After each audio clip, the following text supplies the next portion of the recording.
Saya kirim korpos kayaknya.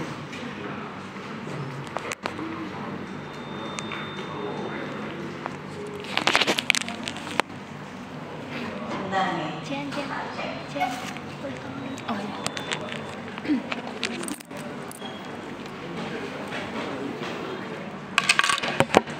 PowerPoint lama.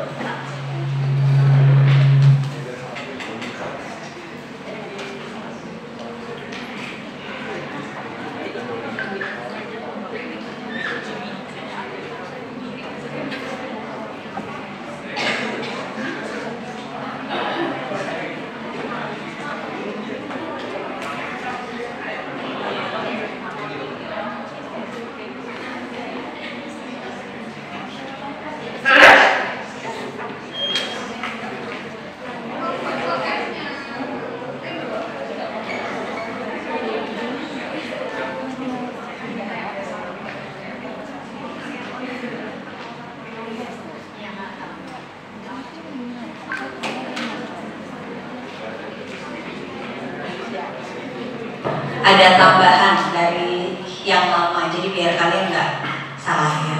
Jadi kalau yang hari ini kita membahas tentang diet pada pasien-pasien yang defisiensi iodin dan hiperurisemia.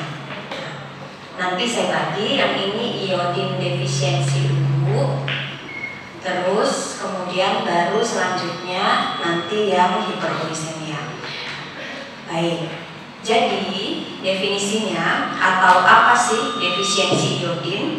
Kalau di Indonesia kita sering nyebutnya GAKI, gangguan akibat kekurangan iodium.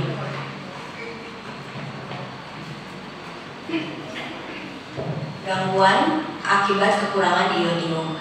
Sebenarnya GAKI ini adalah masalah gizi yang nggak hanya satu-satunya ya. Masalah gizi di Indonesia itu kalau untuk defisiensi nutrien, kita menghadapi defisiensi zat besi juga, kemudian vitamin A juga. Kalau yang makronutrien kita menghadapi kekurangan energi protein, tapi di sisi lain kita juga menghadapi obesitas dan berat lebih. Makanya kalau pernah dengar istilah triple burden malnutrition, itu adalah kondisi malnutrisi yang dihadapi oleh Indonesia.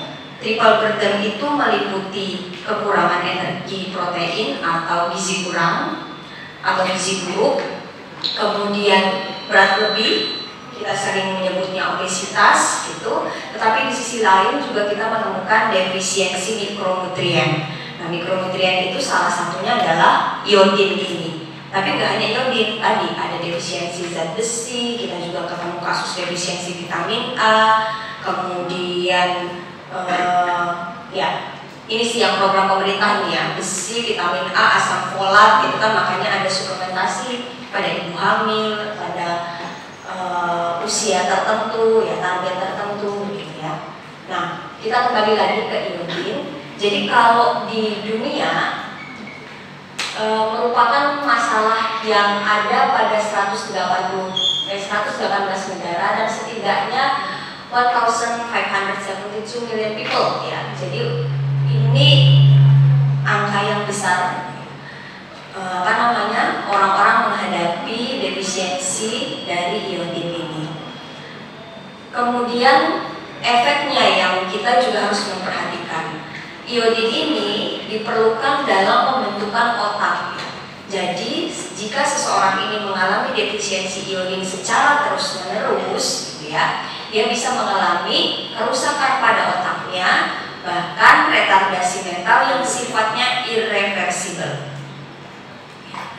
Dan ini kalau sudah sifatnya irreversibel, kasihan tumbuh kembangnya seseorang ya. Sehingga kenapa ini juga harus kita perhatikan. Oke, slide selanjutnya. Nah, iodin defisiensi ini ya, sangat tergantung dari kandungan iodin pada suatu tanah. Jadi di mana area seseorang tinggal gitu ya, itu sangat menentukan kandungan iodin dari suatu makanan yang diproduksi di area tersebut. Sehingga kadang kasus iodin ini nggak hanya kasus satu dua orang saja, bisa akhirnya untuk populasi atau komunitas yang memang dia tinggal di area tertentu. Beda kalau kalian anemia defisiensi besi gitu, itu nggak endemik, nggak kemudian bareng-bareng semua gitu, tidak ya. Kenapa? Karena tergantung pola makannya personal. Nah kalau ini tidak, jadi sangat tergantung juga dengan kandungan iodin di area tertentu, sehingga kadang kita menemukannya menjadi masalah endemik, masalah yang dihadapi bersama-sama di daerah tertentu. Ya kalian bayangin kalau semua makanannya rendah iodin, berarti orang-orang yang tinggal di area tersebut jadi makan makanan yang defisiensi iodin semuanya, sehingga kasus kasus dari goiter atau endemik goiter ini jadi muncul secara bersama-sama gitu ya, bedanya seperti itu. Sehingga tadi ya, karena kondisi tanahnya ini juga sangat mempengaruhi dari kandungan iodin di suatu makanan, ini akhirnya menentukan dari food product. Jadi dari konsentrasi iodin pada makanan-makanan yang diproduksi di daerah tersebut, gitu ya. Sehingga kenapa ini akhirnya menjadi kasus endemik, gitu ya. Oke, beda dengan kondisi defisiensi zat gizi yang lain, jarang dia endemik. Kalian lihat aja, kalau defisiensi zat besi, apakah endemik? Tidak. Kemudian defisiensi kalsium, defisiensi vitamin A, apakah endemik? Tidak. Sangat tergantung personal. Beda dengan iodin ini.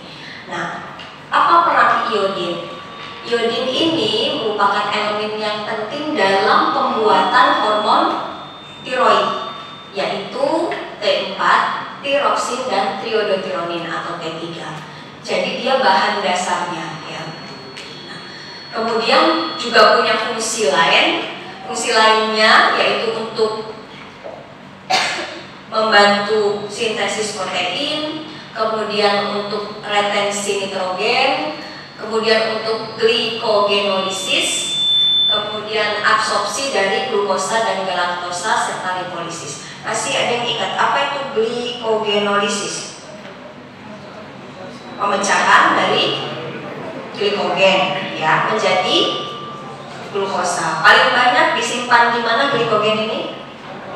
Hati dan otot ya. Glikogen ini paling banyak disimpan di hati dan otot. Jadi pada saat kalian beraktivitas, sedang puasa, tidak makan dalam konsumsi yang cukup gitu ya, kita akan menggunakan energi yang berasal dari glikogen dulu. Dipecah glikogennya. Kalau tidak cukup baru nanti mengambil dari yang lainnya ya, dari otot, dari lemak ya, seperti itu. Baik, slide selanjutnya.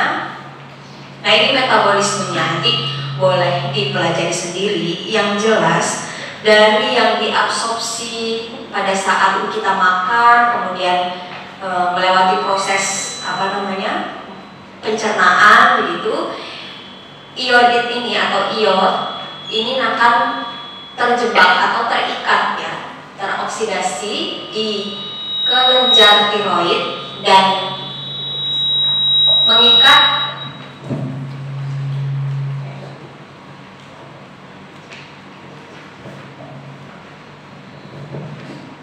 ya, dia nanti akan masuk dalam proses ini pembentukan T4 dan T3 ya. Oke, ini nanti boleh dipelajari sendiri bagan ini. Ini tadi bagan yang mau jelaskan tentang kondisi tanah tadi ya, mempengaruhi dari kandungan iodin setiap makanan yang ada atau ditanam di sana. Teman-teman juga bisa melihat ya prosesnya di setiap ini kondisi atmosfer pada saat hujan, pada saat kering, pada saat bersalju, bagaimana kondisi makanan, kondisi tanah gitu ya, terjadi seperti itu. Oke.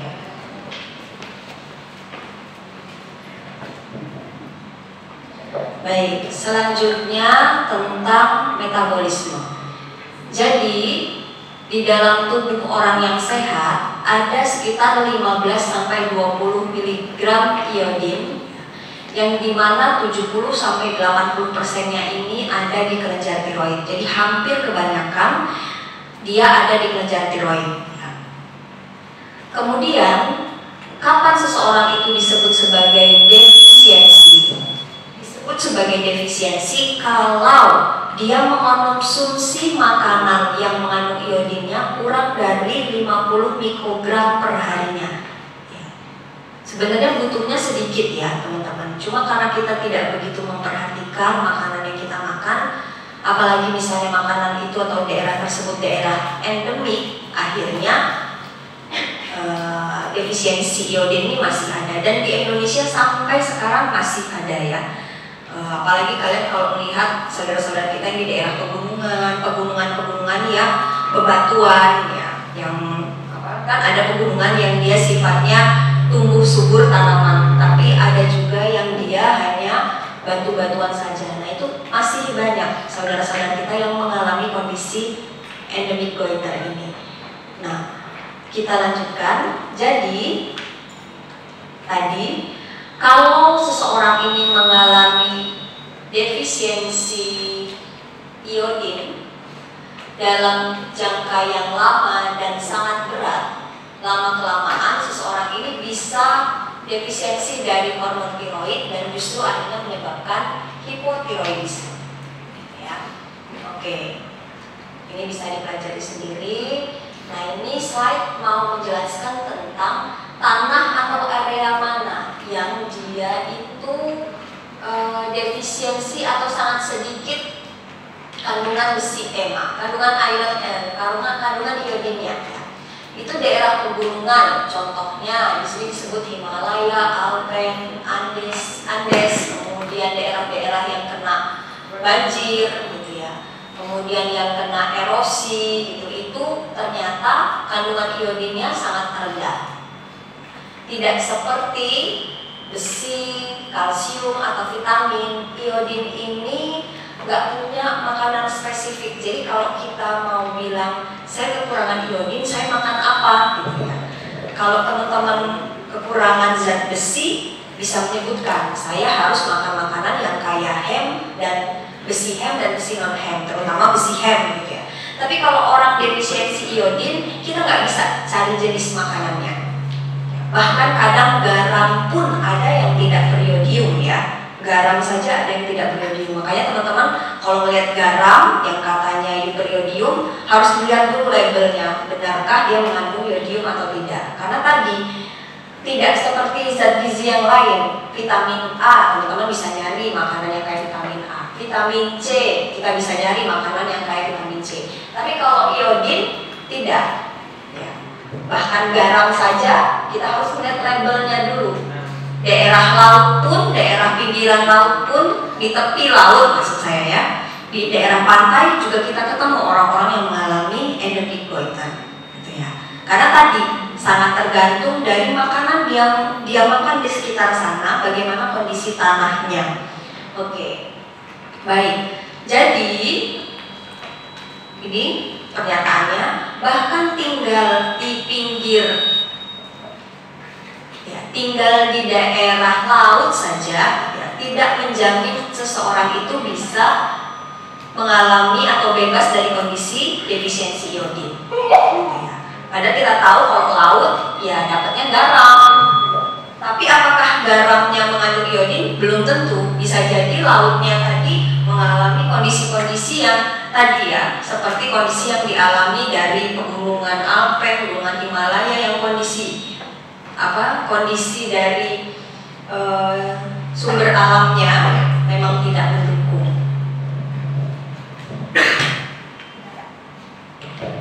Baik, ini sekarang tentang apa ini? Ini tentang kebutuhan daily reference intake. Jadi kalau tadi di slide sebelumnya, sebenarnya di dalam tubuh kita tuh kan sampai ada 20-50 mg iodin ya, banyak sebenarnya.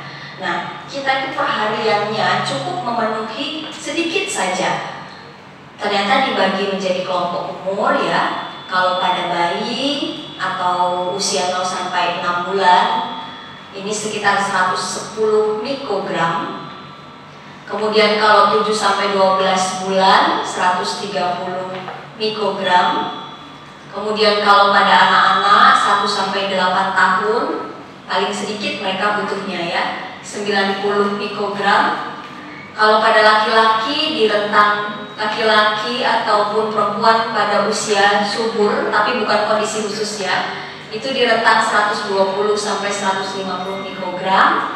Kalau wanita hamil 220 mikrogram, menyusui semakin meningkat lagi di 290 mikrogram. Oke, sekarang penyakitnya juga sangat tergantung dari dia ada di kondisi yang mana ya. Terkenanya atau defisiensinya apakah pada saat kondisi fetus atau pada kondisi neonatus atau pada saat anak atau remaja dan pada saat dewasa. Sangat tergantung pada kondisi ini. Nanti teman-teman boleh baca sendiri. Kalau fetus dia bisa mengalami aborsi, ya, kemudian stillbirth tapi dengan kelainan-kelainan tertentu gitu ya. Di sini gangguan kongenital, kemudian kematian pada saat perinatal, kematian pada saat bayi, kemudian juga bisa cretinism, kemudian bisa mixed edematous dan seterusnya. Kalau pada neonatus ada neonatal goiter dan ada neonatal hypothyroidism. Kalau pada anak dan remaja ada goiter, ada juvenile hypothyroidism, kemudian ada gangguan mental, kemudian ada gangguan perkembangan fisik. Kalau pada dewasa yang mengalami goiter, dia bisa goiter dengan komplikasinya hypothyroidism ataupun gangguan mental. Oke. Sekarang makanan yang kaya iodin. Nah ini garam, tapi garam yang teriodinisasi atau garamnya harus garam yang beriodium. Dalam 1 sendok teh mengandung 400 mg, 400 mikrogram.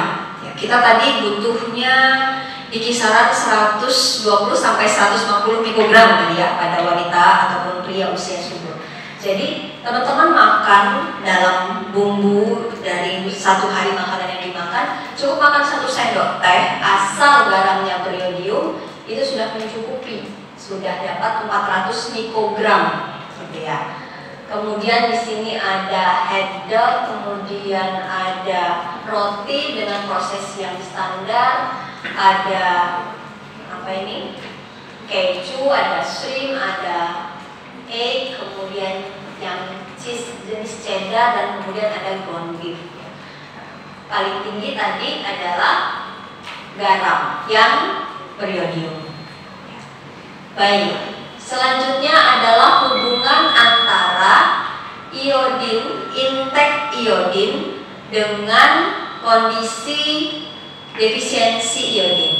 Jadi kalau hariannya dia cuma makan 20 atau kurang dari 20, ini bisa mengalami cretinism.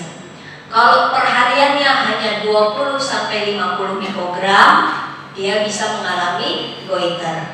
Kalau 50 sampai 100 ini perbatasan ya. Kalau 100 sampai 300 ini di rentang normal. Jadi konsumsinya yang aman ini di kisaran 100 sampai 300 mikrogram.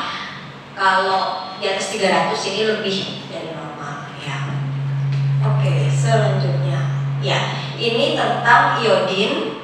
Sebelum saya lanjut, apakah ada yang mau ditanya dulu tentang iodin? Tidak ada? Oke. Sekarang hiperurisemia. Yang perlu teman-teman ketahui, hiperurisemia atau uric acid atau asam urat ya, adalah produk terakhir lintasan katabolisme nukleotida purin. Nah, masih ada yang ingat nggak? Nukleotida itu apa? Contohnya apa? Masih ada yang ingat? Nukleotida, basa nukleotida. Kemarin sudah sempat praktikum biomedik kan? Mana yang disebut basa nukleotida, mana yang disebut asam amino? Kapan basa nukleotida itu disebut sebagai asam amino? Ada yang ingat? Contohnya nukleotida apa wes sebut? Apa?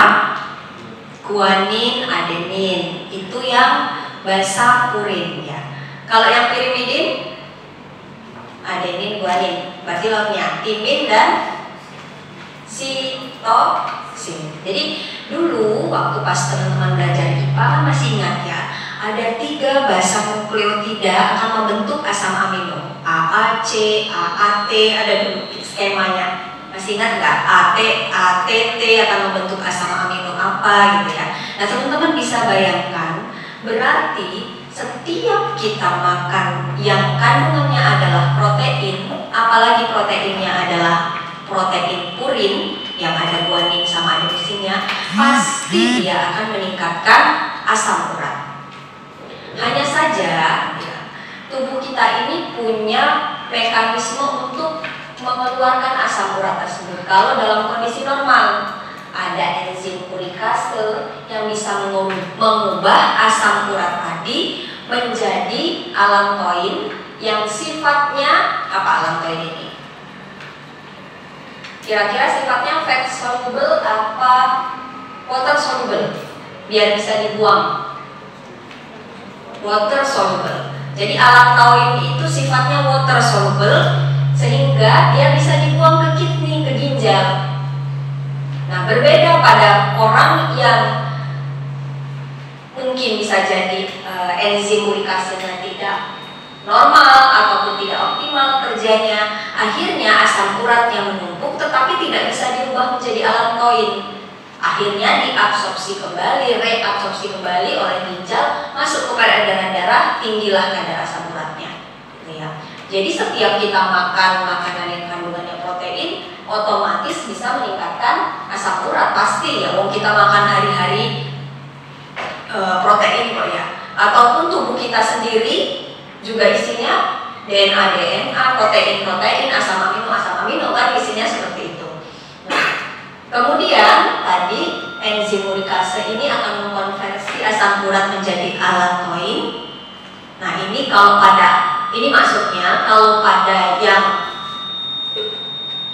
mengalami hiperurisemia, alantoinnya ini mengalami gangguan gitu ya, karena urikasenya tidak bekerja dengan baik. Maksud kalimat itu ini, gitu ya. Nanti saya perbaiki. Kadar asam urat yang berlebih dapat menimbulkan batu ginjal dan atau pirai di persendian. Oke, kita lihat skemanya. Ini skemanya ya. Jadi ini ATP, ini GTP. Kepada ada apa? Adenosin trifosfat dan guanosin trifosfat. Ini yang sebagai sumber energi kita, betul ya? ATP ini kita gunakan baik itu beraktivitas untuk memenuhi metabolisme basal, banyak hal ya di dalam tubuh kita. Bahkan kita tidur saja, ATP tetap dipakai atau tidak? Tetap dipakai, karena bernafas butuh ATP. Sel-sel untuk bekerja, enzim untuk bekerja tetap butuh ATP. Tetapi memang yang paling rendah kebutuhan energinya itu pada saat teman-teman beristirahat, namanya metabolisme basal. Makanya kemarin waktu pas praktikum gizi, ingat ya, kalian pakai rumus Harris Benedict, benar ya? Kan itu kan ada basal metabolisme dikalikan dengan TEE, ya. Basal metabolisme itu yang berarti kebutuhan basalnya, gitu.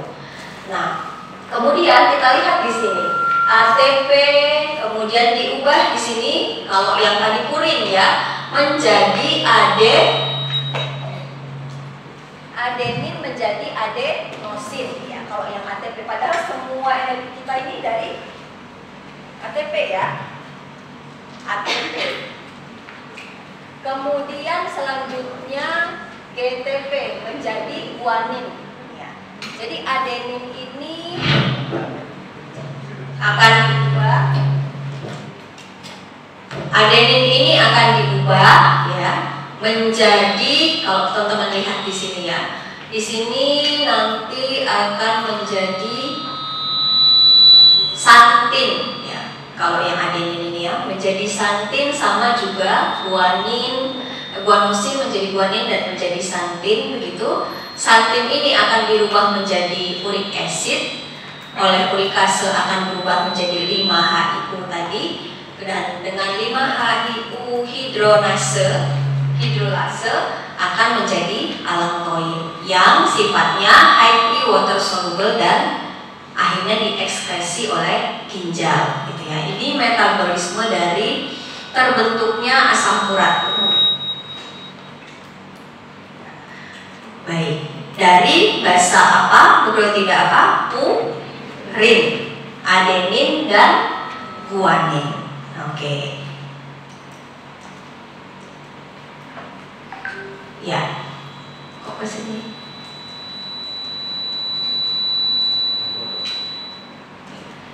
Ya. Sekarang apa saja faktor risiko?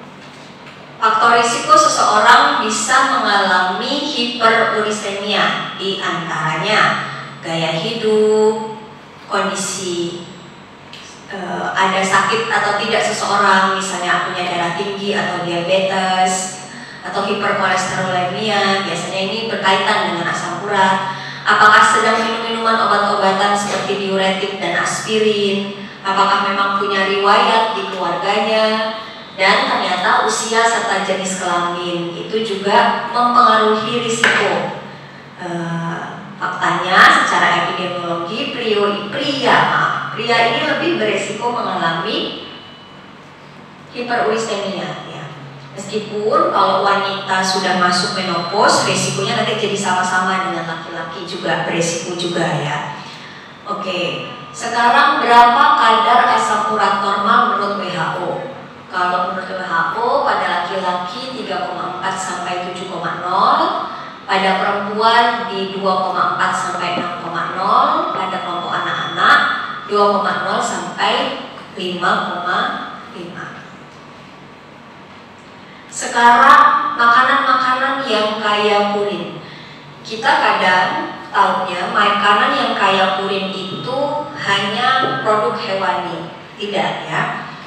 Makanan-makanan kaya purin juga ditemukan di yang bahan makanan dari tumbuhan atau plant, tetapi dengan kadar yang berbeda-beda. Selama ini orang-orang ngertinya kalau punya asam urat nggak boleh makan bayam gitu. Tapi benarkah seperti itu? Nah, nanti kita lihat sebenarnya tumbuhan itu yang mana saja yang kaya dengan purin. Yang jelas ya, ada beberapa makanan dari tumbuhan yang sangat tinggi purinnya, bahkan 100 sampai 500 mg setiap 100 gram makanannya. Jadi biasanya kalau di gizi itu untuk ukuran rumah tangga atau untuk mempermudah menghitungnya itu kita pakai per 100 gram makanan biasanya seperti itu. Meskipun tidak semua ya, tapi kayak misalnya kemarin nasi per 100 gramnya ada 175 kalori misalnya begitu ya. Jadi biasanya kita pakai 100 gram makanan. Nah, ini nanti teman-teman melihat sendiri, tetapi di slide ini saya mau menunjukkan. Jadi ada beberapa makanan, jenis diet, gaya hidup yang itu berhubungan dengan peningkatan asam urat, entah itu resikonya atau kemudian menyebabkan kadar asam uratnya semakin meningkat. Di tabel atas ini dia dibagi menjadi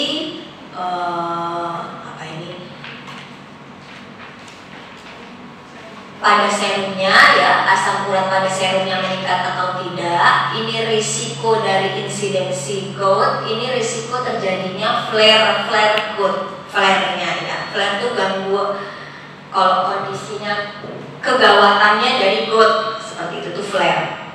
Maksudnya flare seperti itu. Nah, ini kotaknya dibagi menjadi 3. Yang sebelah sini ini tentang gaya hidup, makanan. Nah, ini kita lihat diet. Jadi di gizi teman-teman akan mengenal istilah diet DASH, dietary approach for hypertension. Intinya DASH itu untuk anti hipertensi ya, DASH dia ini. Kemudian kalau Mediterania, ini dietnya orang-orang Mediterania yang secara kesehatan ternyata banyak efek positifnya. Kemudian ini diet tinggi purin. Nah, kita lihat grafiknya. Ternyata kalau makan DASH diet, Mediterranean diet ini bisa menurunkan serum atau kandungan asam urat di dalam serumnya seseorang. Tapi apakah meningkatkan resiko atau menurunkan resiko? Hanya DASH diet saja yang menurunkan resiko terhadap insidensi GOUT. Tapi kalau terhadap flare nggak ada datanya ya. Tapi kalau teman-teman makan makanan yang kaya purin, itu baik serum levelnya, resiko insidensi GOUT-nya sama flare GOUT-nya semua akan meningkat. Gitu ya. Sekarang bagaimana dengan gaya hidup? Bukan gaya hidup, kondisi status gizi. Obesitas. Obesitas itu bisa meningkatkan resiko kadar asam uratnya juga meningkat. Kemudian resiko terjadinya insidensi GOUT-nya juga meningkat. Tapi kalau di flare dia nggak ada datanya ya. Kalau weight gain, nah sama penambahan ini juga, penambahan berat badan juga bisa menyebabkan peningkatan baik di serum level ataupun insidensi dari GOUT ya.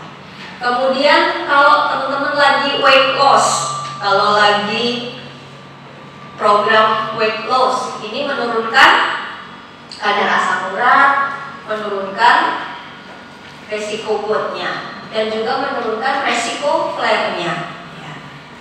Sekarang apalagi gaya hidup, minum atau habit tertentu ya, misalnya minum alkohol, kafein, cherry, dairy, kemudian high fructose corn syrup ya. Kemudian berikutnya omega 3 dan vitamin C. Nah ini lihat, kalau alkohol semuanya jadi naik ya resikonya. Kalau makan kafein, dalam kadar tertentu bisa menurunkan asam urat dan juga menurunkan risiko dari GOUT. Tapi kalau flare-nya nggak ada data. Kalau cherry nggak ada data terhadap asam urat levelnya ataupun terhadap resikonya, tapi dia menurunkan resiko flare ya dengan makan cherry. Kemudian kalau dairy baik terhadap kadar serumnya, terhadap insidensi GOUT, terhadap flare, itu semua menurunkan resiko. Kalau dairy food ya. Kemudian kalau makan high fructose corn syrup, ini pemanis pada sirup, pemanis pada minuman tertentu, itu kan sering pakai high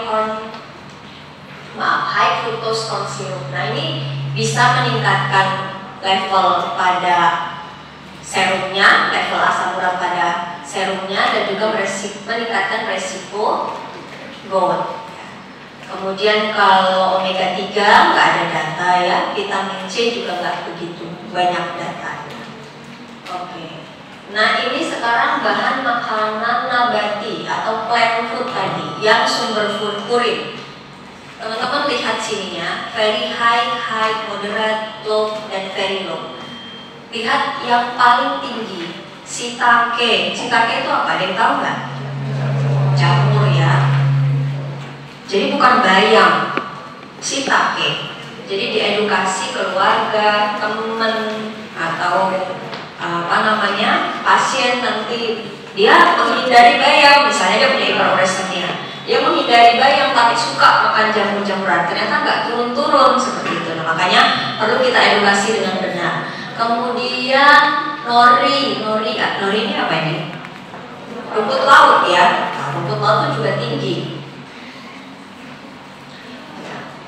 Kemudian ada apa lagi? Soy tofu, ada hijiki, wakame. Oh, ini kalau teman-teman makan ini nih, makan dia apa namanya?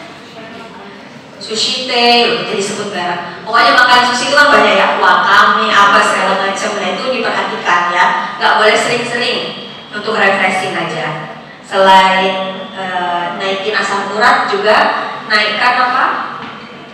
Nurunin ketebalan kantong gitu ya, kalau kalian makan di sana ya. Baik, kemudian selanjutnya yang moderat, spinat. Nah ternyata bayam ini justru malah moderat ya. Kemudian apa lagi? Fermented soybean. Jadi perlakuan saat makan tempe tahu dengan kalian makan kacang kedelai beneran itu lebih sedikit yang tempe tahu, meskipun dia masih dalam kadar moderat ya. Kemudian apa ini? Brokoli sprout. Apalagi yang rendah, brokoli, kembang wortel, kembang kol ya, kembang kol, kemudian berbagai kacang-kacangan ya, teman-teman bisa lihat sendiri ya, baca sendiri. Tapi tidak semua kacang-kacangan tinggi urin ya, lihat ini. Peanut, walnut sama almond dia masuk di kadar very low. Jadi kalau mau masih ada kacang-kacangan yang boleh, masih boleh kalau dia walnut, almond, ya meskipun sulit ya, dari di Indonesia kan juga nggak udah mahal. Kalau walnut itu juga nggak tumbuh gitu ya. Gitu. Oke, selanjutnya kalau ini nanti boleh dipelajari sendiri. Ini dari rekomendasi Kementerian Kesehatan. Ada makanan yang dianjurkan, dibatasi, dihindari per kelompok makanan: karbohidrat, sumber protein hewani, nabati, sayuran, minuman, dan lain-lain. Coba kalau karbohidrat ada pantangan nggak? Nggak ada ya. Makaroni, ubi, talas, kentang, singkong, bubur, bihun, nasi, monggo. Tapi kalau di sumber protein hewani, nah dia dibagi. Kalau protein hewani yang aman itu cuma telur sama susu skim. Ya, jadi kalau orang yang punya hiperuricemia sulit makan protein hewaninya ya. Karena tadi yang rendah cuma telur sama produk susu bentuknya susu skim. Sedangkan yang perlu dibatasi daging, ayam, ikan tongkol, tenggiri, bawal, bandeng, kerang, udang cuma boleh 50 gram per hari. Kemarin pas belajar praktikum ngeliat nggak tempe? Daging ayam ukuran 50 gram, kalian pegang nggak? Ngeliat nggak kemarin? Belum ya? Ikan yang ukurannya 50 gram itu yang cuma potongan kecil itu. Jadi sedikit sekali dia cuma boleh makan satu potong kecil tersebut per hari ya. Kemudian yang nggak boleh hati, ginjal, jantung, limpa, otak, ham, sosis, usus, paru, sarden, kaldu daging, bebek, burung, angsa, remis, ragi. Nah ragi ini karena dia alkohol, itu juga salah satu yang perlu dihindari. Tadi kandungannya itu 150 sampai 800 mg di setiap 100 gram bahan makanan ini. Kalau protein nabati tadi ya tempe, tahu cuma boleh 50 gram per hari. Kalau kemarin pas kalian ngelihat food model 50 gram tempe itu kecil sekali ya. Nah itu cuma boleh makan itu per harinya. Kemudian kalau kacang-kacangan cuma 25 gram per hari ya. Kemudian sayuran. Nah, ini sayuran ini juga jangan kita salah ngasih edukasi juga. Yang boleh wortel, labu siam, kacang-kacang boleh ya. Kadang kan mentang-mentang nama dia kacang jadi kita nggak bolehin ya. Kacang-kacang boleh, terong, pare, oyong, timun, labu air, selada air, tomat, selada, loba ya boleh. Yang dibatasi bayam, buncis, kemudian melinjo, kapri, kacang polong, kembang kol, jamur tadi ya, kangkung, asparagus itu. Kemudian kalau minuman boleh asal nggak beralkohol. Yang perlu dibatasi teh kental atau kopi ya. Meskipun tadi kafeinnya ya masih diperbolehkan atau bisa menurunkan kadar serum pada yang punya GOT tadi atau asam uratnya bisa diturunkan. Tapi tidak ada rekomendasinya ya. Kalau rekomendasi aman minum kafein itu 400 mg per hari atau 2 sampai 3 cup kecil per hari itu masih diperbolehkan. Kemudian yang nggak boleh soda, alkohol, soft drink, arak, bir, pokoknya intinya semua minuman alkohol ya, atau minuman yang memang membuat seseorang mabuk, intinya begitu. Kemudian selanjutnya, kalau bumbu tidak ada pantangan, makanan yang perlu dibatasi, bumbu yang perlu dibatasi saat dia digoreng menggunakan santan atau makanan yang berlemak itu perlu dihindari. Oke, baik, itu saja materi dari saya. Nanti kalau ujian blog nggak jauh dari materi yang diberikan hari ini, paling nanti bentuknya adalah ada vignette, ada soal gitu. Nah, sesuai janji saya hari ini kita mau latihan soal. Nanti saya share ininya, linknya, teman-teman kerjakan. Boleh ngelihat slide yang saya sudah kasih, boleh ngelihat referensi lain, boleh kerjasama. Tapi jangan kasih link ini ke yang nggak masuk karena ini absensi hadir. Itu, oke, saya akhiri. Terima kasih. Assalamualaikum warahmatullahi wabarakatuh.